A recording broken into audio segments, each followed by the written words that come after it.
Hi guys, welcome to vlog. Ayun ngayong umaga magkakape kami ng aking asawa. Napakaganda. Tira, nahiya daw po siya magsalita at di niya alam yung sasabihin. Napaso pa po siya sa kanyang pag-inom ng kape. Ayan, pinapainom ko po siya ng kape. Nahiya po, kakain po kami ng tinapay. Ngayong umaga ako po yung magluluto para sa pagkain namin. Napakasipag ko po dyan. Ayan, dumating po yung aking asawa. Sumisilip. O, tinignan yung aking niluto.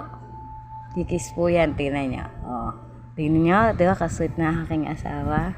O, aakap yan. O, po yan. Magse-cellphone. O, magpipindot-pindot yan.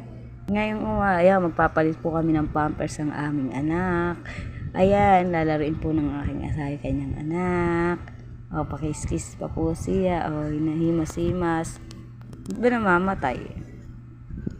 Ayan po.